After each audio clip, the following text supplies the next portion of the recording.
like, share, subscribe. Math with McMurdo on YouTube.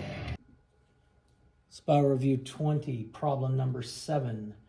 Mrs. Newman bought 46 packages of hot dogs for a neighborhood cookout. The total weight of all the hot dogs was 40 and 48 pounds. So this is our total weight. She got her bag and it's 40 and 48 pounds. But she bought 46 packages. So each package is going to have to be less than 40 and 48 hundredths. Because if all of them together are 40 and 48 hundredths, each one cannot be 40 and 48 hundredths or even more. If each package of hot dogs weighed the same, how much would each package of hot dogs weigh? Well, we know we have 46 packages, and it's a total weight of 40 and 48 hundredths. So I'm going to divide 40 and 48 hundredths.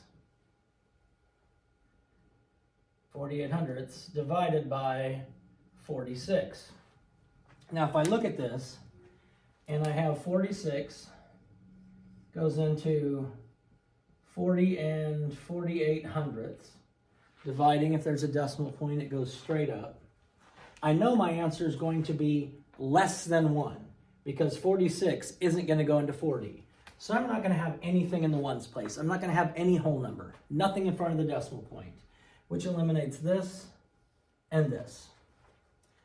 Now, 46 is going to go into 404. 46 is going to go into 404. I have an 8 in the tenths place and an 8 in the tenths place. So I'm going to use that and guess that 46 times 8 is going to be somewhere close to 404. 48, 8, 4, 32, 33 to 4. So I get 368. So I know it's an 8 here. I know it has to be an 8 here, because that's my only option. Once I figured out there wasn't a whole number, the only option is to put an 8 in the tenths place. So then we have 368. We subtract that. This will be 39, 14, so 6, 3, 36. And we have to bring down the 8. So now I have to figure out how many times 46 goes into 368. Well, it's either going to go in 1 time or 8 times. Well, if I look here, 46 goes into 368. It's going to be 8 times because I've already done that math work. So that makes it easy. It's 0.88, which makes that my answer choice. Thank you. Spell Review 20, problem number 5. Simplify the fraction 14/56. Explain your thinking. Well, if we start with 14/56, what we're looking for is numbers that will divide evenly into my numerator and my denominator. Well, I could figure out the biggest one, but I'm going to do it easy way. These are both even numbers. Even numbers can be divided by 2. So if I divide both my numerator and my denominator by 2, I'm dividing by 2 because it is a fraction that equals 1. And anytime I divide by 1, I'm not changing the value. I'm just going to change how it's written. So 14 divided by 2 is 7. 56 divided by 2 is, 2 goes in there, 28. So then I get 7/28.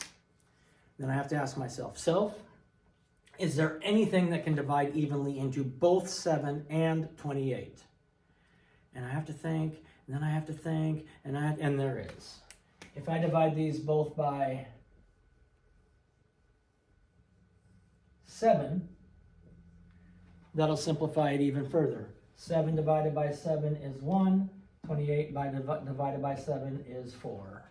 We could have started here and divided by 14. But most of us don't know that 14 times 4 equals 56. So I can take it one step at a time. I'm going to get it down to 1/4. Thank you. The model below represents an equation. Which equation is represented by the model? Okay, so this whole thing is 2, which means this is 1 and this is 1. We have 3/5 here, 3/5 here. So it's 3/5 times 2. And this is what it equals. 1 and 1/5. 3/5 times 2 equals 1 and 1/5.